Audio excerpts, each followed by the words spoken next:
Package स्वदेशी के माध्यम से स्वावलंबन का मार्ग प्रशस्त करने और एक आत्मनिर्भर भारत बनाने की आदरणीय प्रधानमंत्री जी की भावनाओं के अनुरूप ही पीएम पैकेज के माध्यम से इन 4 जो माननीय वित्त मंत्री जी ने 4 अलग अलग दिन पैकेज घोषित किए हैं, ये सचमुच उन संकल्पों को पूरा करता है जो देश के गांव के लिए, गरीब के लिए, किसान के लिए, नागरिक के लिए और प्रत्येक नागरिक तक शासन की सुविधाओं को पहुंचाने, उनके स्वावलंबन और आत्मनिर्भर का मार्ग प्रशस्त करता है। आज जो चौथे संस्करण में पीएम पैकेज का जो चौथा संस्करण माननीय वित्त मंत्री जी ने घोषित किया है, इसमें जो सबसे बड़ी बात है कि राज्य जिस बात की मांग कर रहे थे कि एफआरबीएम की सीमा को 3 से 5% किया जाए, आज इस मांग को भारत सरकार ने 1 वर्ष के लिए अपनी सहमति दी है। इससे राज्यों को अपने आवश्यकताओं की पूर्ति के लिए लोन लेने की एक सुविधा मिल जाएगी और 3 से 5% की सीमा बहुत अच्छी सीमा है।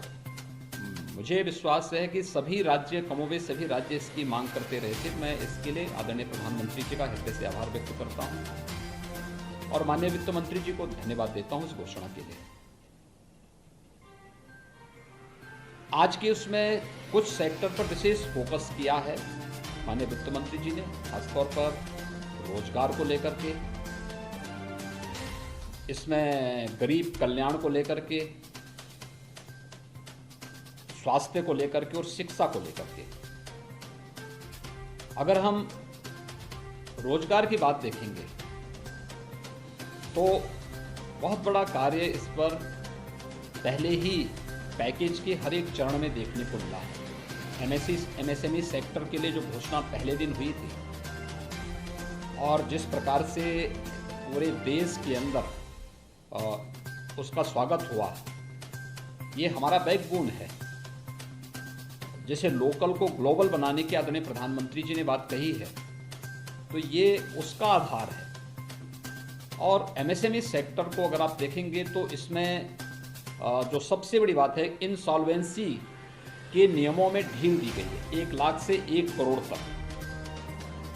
मेरा अनुमान है कि देश का जो सबसे बड़ा एमएसएमई सेक्टर है वह उत्तर प्रदेश में है, तमिलनाडु में है और देश के अन्य जो राज्यों में है। ये देश की अर्थव्यवस्था की बैकबोन है और इससे बहुत मजबूती मिलेगी और रोजगार सृजन के भी ढेर सारे अवसर इससे प्राप्त होंगे। दूसरा, प्रवासी श्रमिकों की सकुशल और सुरक्षित वापसी के लिए भारत सरकार ने श्रमिक एक्सप्रेस लगाए हैं। 85% रेल मंत्रालय और भारत सरकार इसमें योगदान दे रहा है। सभी राज्य अगर अपने हिस्से का राशि सहयोग में दे देंगे तो निःशुल्क सभी श्रमिकों को उनके घर तक और उनके गृह जनपद तक आसानी से पहुंचाया जा सकता है। उत्तर प्रदेश में अब तक 475 से अधिक श्रमिक एक्सप्रेस गाड़ियां यहां आई हैं उत्तर प्रदेश में, जिसमें 6 लाख से अधिक प्रवासी श्रमिकों को अकेले हम उत्तर प्रदेश में इन जो श्रमिक एक्सप्रेस लगी हैं इनके माध्यम से सुरक्षित उनके गृह जनपद तक क्वारंटाइन सेंटर में पहुंचाने की व्यवस्था इसके माध्यम से किए हैं। लेकिन इन प्रवासी श्रमिकों के बारे में भी जो व्यापक कार्य योजना घोषित हुई है, एक पहले पैकेज में प्रधानमंत्री गरीब कल्याण पैकेज में प्रधानमंत्री जी ने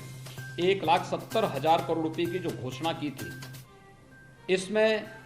हर एक यानी देश के 80 करोड़ लोगों को फ्री में राशन देने की व्यवस्था। और मुझे प्रसन्नता है कि उत्तर प्रदेश में हम लोगों ने अब तक 18 करोड़ लोगों को हर बार यानी तीसरी बार हम फ्री में राशन उपलब्ध करवा चुके हैं। और ये फ्री में राशन प्रदेश के अंदर हर एक व्यक्ति को उपलब्ध हो चुका है। कोई व्यक्ति ये नहीं कह सकता कि हमें राशन नहीं मिल रहा है। इसके अलावा प्रदेश के अंदर रोजगार सृजन की दृष्टि से भी जो कार्य प्रारंभ हुए हैं, इसमें एमएसएमई सेक्टर में बहुत बड़ा कार्य हुआ है। यहाँ पे जो उद्योग बंद थे उनको प्रारंभ करके उसमें कार्य प्रारंभ हुआ है, उसके माध्यम से बहुत सारे लोगों को रोजगार यहाँ उपलब्ध हुआ है। मनरेगा में आज के दिन पर उत्तर प्रदेश में प्रतिदिन 30 लाख लोगों को रोजगार प्राप्त हो रहा है और मनरेगा के माध्यम से ही 300 करोड़ रोजगार सृजित करने का जो लक्ष्य रखा गया है, 40,000 करोड़ रुपए की व्यवस्था केवल इसी के लिए की गई है और इसके माध्यम से मानसून के दौरान भी सभी लोगों को काम मिल सके इसका भी प्रावधान किया गया है। प्रवासी श्रमिकों के लिए भी कुछ सहयोग देने के लिए भी इसमें व्यवस्था की गई है। ये रोजगार सृजन के जो पैकेज घोषित हो रहे हैं, ये निश्चित ही हर एक हाथ को काम देने की सामर्थ्य रखते हैं और इस पर ये बहुत स्वागत योग्य है। मैं इसके लिए आदरणीय प्रधानमंत्री जी का हृदय से आभार व्यक्त करता हूं। स्वास्थ्य के सेक्टर में भी आज आप देखेंगे, उत्तर प्रदेश को ही अगर हम लोग लें तो जब कोरोना का पहला पॉजिटिव केस आया था तब उत्तर प्रदेश में हमारे पास तब न पीपीई किट यहाँ पे बनती थी, ना N95 मास्क की व्यवस्था थी, ना सैनिटाइजर की व्यवस्था हमारे पास थी। हमारे पास तब केवल 50 टेस्टिंग की क्षमता की एक लैब लखनऊ में थी। आज हमारे पास 26 लैबोरेटरी हैं। पर्याप्त मात्रा में भारत सरकार हमें किट उपलब्ध करा रहा है और प्रतिदिन हम लोग इस समय 6000 टेस्ट प्रतिदिन कर रहे हैं। अगले 2-3 दिन के अंदर हम इस क्षमता को बढ़ा करके 10,000 तक करने जा रहे हैं। लगभग अब तक प्रदेश में 1.25 लाख से अधिक टेस्ट हम लोग संपन्न कर चुके हैं और कुशलतापूर्वक न केवल इस क्षमता का विस्तार हम लोगों ने भारत सरकार के सहयोग से किया है, अपितु लेवल 1, लेवल 2, लेवल 3 के कोविड हॉस्पिटल की भी एक लंबी श्रृंखला खड़ी करते हुए हम लोग अब तक 55,000 से अधिक केवल कोरोना पॉजिटिव के केसेज के उपचार के लिए 55,000 से अधिक बेड स्थापित कर चुके हैं और प्रदेश के सभी 75 जनपदों में आज वेंटिलेटर की सुविधा हमारे पास मौजूद है। ये व्यवस्था हम लोगों ने आज के दिन पर प्रदेश के अंदर अपनी व्यवस्थाएं प्रारंभ कर दी हैं। इन कार्यक्रमों को हम बहुत अच्छे ढंग से आगे बढ़ा रहे हैं। आज पीपीई किट उत्पादन की 26 यूनिट अकेले यूपी में स्थापित हो चुकी हैं। ये एमएसएमई सेक्टर को जो योगदान भारत सरकार ने दिए उसका परिणाम है। सैनिटाइजर न केवल उत्तर प्रदेश आज इस मामले में हमारी फैक्ट्रियां,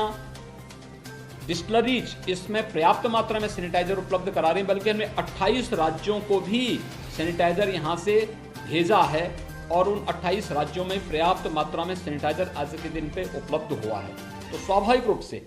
यह स्वास्थ्य सेक्टर में भी जो बहुत बड़ा काम हुआ है, ये पहले से भी आदरणीय प्रधानमंत्री जी का एक फोकस सेक्टर रहा है और उसमें उत्तर प्रदेश के अंदर विगत 3 वर्ष के अंदर 29 नए मेडिकल कॉलेजेस बनने प्रारंभ हुए हैं, जिनमें पिछले साल हमने 7 में प्रवेश भी प्रारंभ कर दिया। 2 नए एम्स प्रारंभ हुए हैं, एक गोरखपुर और रायबरेली, दोनों में हम लोगों ने ओपीडी के साथ साथ वहां पर हम लोगों ने पाठ्यक्रम भी पिछले वर्ष से प्रारंभ कर लिया है। शेष अन्य स्थानों पर भी तेजी के साथ मेडिकल कॉलेजेस बन रहे हैं और इस कोरोना संकट के समय इन मेडिकल कॉलेजेस को के द्वारा स्वास्थ्य सेवाओं की बेहतरी में बहुत बड़ा योगदान दिया गया। इन्हीं के माध्यम से हम लोगों ने सरकारी और प्राइवेट दोनों क्षेत्र की मेडिकल कॉलेजेस और पहले से हमारे पास जो स्वास्थ्य के केंद्र थे, इनकी मदद से हम लोगों ने कोरोना संकट के दौरान हम बेहतर उपचार प्रदेश की जनता को उपलब्ध कराने में मदद कर पा रहे हैं। प्रदेश के अंदर इसके साथ साथ शिक्षा के बारे में जो फोकस किया गया है कि ऑनलाइन शिक्षा के बारे में 12 प्रकार के शिक्षा से जुड़े हुए चैनल को प्रारंभ करने, देश के 100 विश्वविद्यालयों को केंद्र में रख करके इस पाठ्यक्रम को आगे बढ़ाने की कार्रवाई को मैं आभारी हूं कि जब लॉकडाउन चल रहा है, लॉकडाउन के दौरान स्कूल कॉलेजेस बंद चल रहे हैं, उस दौरान उन बच्चों के लिए भी बेहतर शिक्षा के लिए ऑनलाइन शिक्षा का एक नया प्लेटफॉर्म भारत सरकार ने उपलब्ध कराया है। उत्तर प्रदेश ने उसका अनुसरण किया है। तेजी के साथ हमारे यहाँ पे उच्च शिक्षा में, प्राविधिक शिक्षा में, व्यावसायिक शिक्षा में, माध्यमिक और बेसिक शिक्षा में भी हमने इस कार्यक्रम को अपनाया है और ये हम लोग पूरी तरह आज के दिन पे तैयार हैं कि ऑनलाइन शिक्षा की व्यवस्था भी हम लोग अब अपने प्रदेश के बच्चों को भी उपलब्ध करा पाएंगे। मैं इन सभी घोषणाओं के लिए आदरणीय प्रधानमंत्री जी का आभार व्यक्त करता हूं, माननीय वित्त मंत्री जी को हृदय से धन्यवाद देता हूं कि जो ये आर्थिक पैकेज 20 लाख करोड़ का देश के स्वावलंबन और देश को आत्मनिर्भरता की ओर अग्रसर करने के समय यहाँ पर घोषित हुआ है और इसको तेजी के साथ क्रियान्वयन प्रारंभ हुआ है। ये निश्चित ही भारत को दुनिया की एक महाशक्ति के रूप में उभारने में तो मदद करेगा ही, साथ ही साथ कोरोना के खिलाफ देश की लड़ाई को मजबूती के साथ 135 करोड़ लोगों के साथ मिलकर के हम जीतने में सफल होंगे। मैं इस बेहतरीन पैकेज के लिए प्रधानमंत्री मोदी जी का और वित्त मंत्री श्रीमती निर्मला सीतारमण जी का हृदय से आभार व्यक्त